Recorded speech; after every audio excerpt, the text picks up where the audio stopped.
Mis hermanos, feliz día, les habla Teo Hernández. Hoy día, mis hermanos, voy a contarles de la historia de los santos difuntos. Vamos a poner mucha atención porque nuestros difuntos debemos rezarles, debemos orarles, debemos pedir a Dios su misericordia por sus almas, porque también nosotros vamos a partir un día de aquí hacia allá, y si vamos a un purgatorio, si nos toca sufrir esos tormentos, para que haya gente también que ore y rece a Dios por nosotros. Vamos a escuchar esta historia y pensemos y meditemos sobre todo lo que nos podría a nosotros suceder el día que ya no estemos aquí. Dice así: las tres iglesias. Se llama iglesias a las asociaciones de los que creen en Jesucristo. La iglesia se divide en tres grupos: iglesia triunfante, los que ya se salvaron y están en el cielo, los que festejamos ayer; iglesia militante, los que estamos en la tierra luchando por hacer el bien y evitar el mal; iglesia sufriente, los que están en el purgatorio purificándose de sus pecados, de las manchas que afean su alma. El Catecismo de la Iglesia Católica, publicado por el Papa Juan Pablo II en 1992, es un texto de máxima autoridad para todos los católicos del mundo y dice 5 cosas acerca del purgatorio. Primero, los que mueren en gracia y amistad de Dios, pero no perfectamente purificados, sufren después de su muerte una purificación para obtener la completa hermosura de su alma. Número 1030 del Catecismo. Segundo, la Iglesia llama purgatorio a esa purificación y ha hablado de ella en el Concilio de Florencia y en el Concilio de Trento. La Iglesia, para hablar de que será como un fuego purificador, se basa en aquella frase de San Pablo que dice: la obra de cada uno quedará al descubierto el día en que pasen por fuego. Las obras que cada cual ha hecho se probarán en el fuego. Primera de Corintios 3:14. La práctica de orar por los difuntos es sumamente antigua. El libro segundo de los Macabeos en la Sagrada Biblia dice: mandó Judas Macabeo ofrecer sacrificios por los muertos para que quedaran libres de sus pecados. Segunda de Macabeos 12:46. Cuarto, la Iglesia desde los primeros siglos ha tenido la costumbre de orar por los difuntos. Cuenta San Agustín que su madre Santa Mónica lo único que les pidió al morir fue esto: no se olviden de ofrecer oraciones por mi alma. Quinto, San Gregorio Magno afirma: si Jesucristo dijo que hay faltas que no serán perdonadas ni en este mundo ni en el otro, es señal de que hay faltas que sí son perdonadas en el otro mundo. Para que Dios perdone a los difuntos las faltas veniales que tenían sin perdonar en el momento de su muerte, para eso ofrecemos misas, oraciones y limosnas por su eterno descanso. De San Gregorio Magno se narran 2 hechos interesantes. El primero, que él ofreció 30 misas por el alma de un difunto, y después el muerto se le apareció en sueños a darle las gracias porque por esas misas había logrado salir del purgatorio. Y el segundo, que un día, estando celebrando la misa, elevó San Gregorio la Santa Hostia y se quedó con ella en lo alto por mucho tiempo. Sus ayudantes le preguntaron después por qué se había quedado tanto tiempo con la hostia elevada en sus manos, y les respondió: es que vi que mientras ofrecía la Santa Hostia a Dios, descansaban las benditas almas del purgatorio. Desde tiempos de San Gregorio, año 600, se ha popularizado mucho en la Iglesia Católica la costumbre de ofrecer misas por el descanso de las benditas almas. A este santo le preguntó uno: ¿cuánto rezarán por mí cuando yo me haya muerto? Y él le respondió: eso depende de cuánto reces tú por los difuntos, porque el Evangelio dice que la medida que cada uno emplea para dar a los demás, esa medida se empleará para darle a él. Vamos a rezar por los difuntos, vamos a ofrecer por ellos misas, comuniones, ayudas a los pobres y otras buenas obras. Los muertos nunca jamás vienen a espantar a nadie, pero sí rezan y obtienen favores a favor de los que rezan por ellos. Una flor sobre una tumba se marchita, una lágrima sobre su recuerdo se evapora. Una oración por su alma la recibe Dios. Palabras de San Agustín. Cada uno se presentará ante el tribunal de Dios para darle cuenta de lo que ha hecho, de lo bueno y de lo malo. Romanos 14, 10, 12. Mis hermanos, esta historia es real. Mucha gente dice, aquí se muere uno y ya. Se va uno al hoyo y eso es para uno como la muerte. O sea, ya no hay por qué sufrir. Ya Dios nos condenó o nos llevó al cielo. En realidad, si todo esto que los santos llegaron a tener en aquel tiempo, esas visiones, esos sueños sobre las benditas almas del purgatorio, obviamente de que sí existe.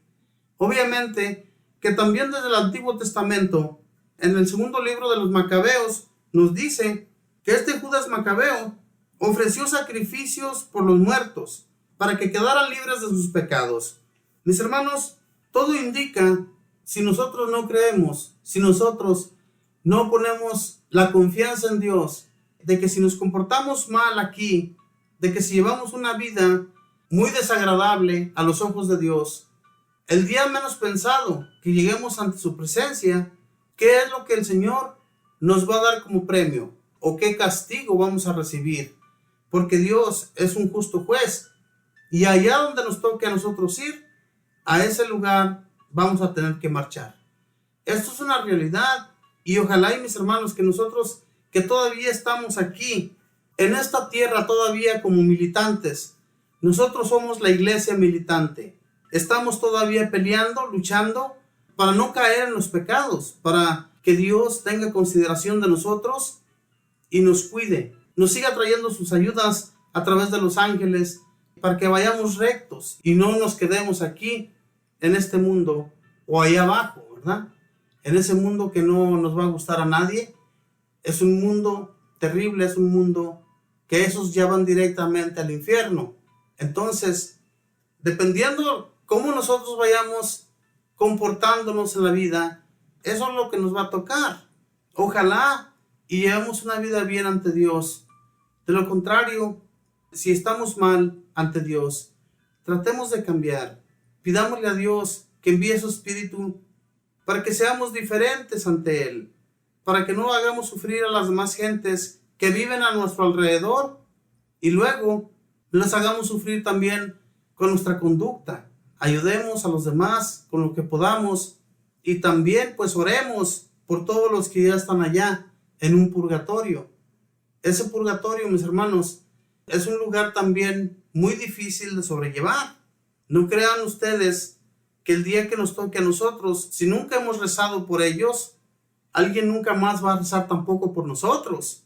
Tenemos que orar a Dios y rezar por ellos para que Dios vea que sí lo hicimos, ¿verdad? Que sí oramos de todo corazón y pedimos a Dios por las benditas ánimas en el purgatorio.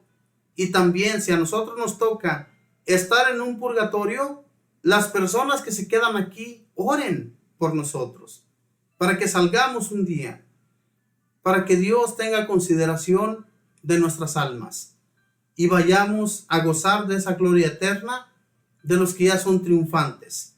Esos que están allá con Dios, esos santos que piden a Dios por nosotros cuando les pedimos su intercesión, ellos que están allá, que nosotros también lleguemos al gozo eterno ante Dios, que no suframos una eternidad, que no suframos por haber hecho el mal la mayoría de veces, sino más bien que hagamos el bien en lo que tenemos frente a nosotros, porque continuamente tenemos pruebas, tenemos dificultades en la vida, y en vez de dar gracias a Dios por esa dificultad y ofrecerla por las benditas ánimas del purgatorio, ofrecerla por todos ellos, renegamos, nos enojamos, es más, hasta ofendemos a Dios a veces con nuestra conducta, maldiciendo todo lo que tenemos a nuestro alrededor, ya sea una enfermedad, una dificultad, un problema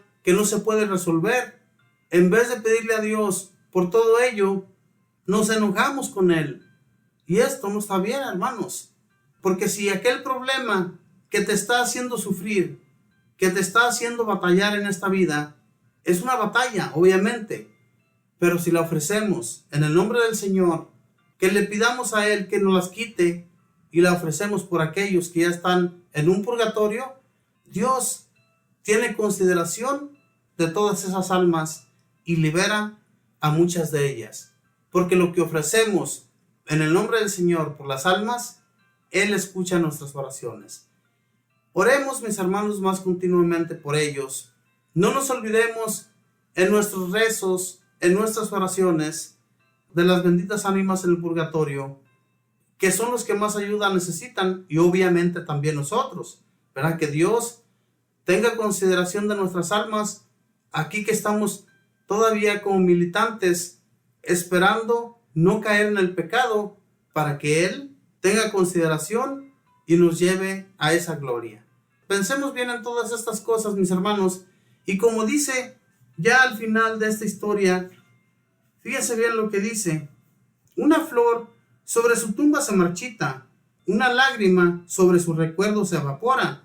Pero fíjense bien lo que dice el último: una oración por su alma la recibe Dios.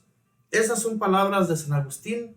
Entonces, ¿para qué nosotros llevar flores a una tumba si ese muerto que se encuentra allí ya no es nada, es polvo, ya son puros huesos? De esos huesos no se saca nada. Y las lágrimas que nosotros sigamos llorando por el recuerdo de un difunto que ha partido, dice, esas lágrimas se evaporan, de nada le están sirviendo a ese difunto. Pero si oramos y le pedimos a Dios con mucha insistencia, Él libera a muchos de nuestros hermanos que están en ese purgatorio. Pensemos bien en esto y hagamos oración para que Dios nos escuche y los libere de ese lugar de tormento. Que Dios les bendiga, que pasen un feliz día, mis hermanos.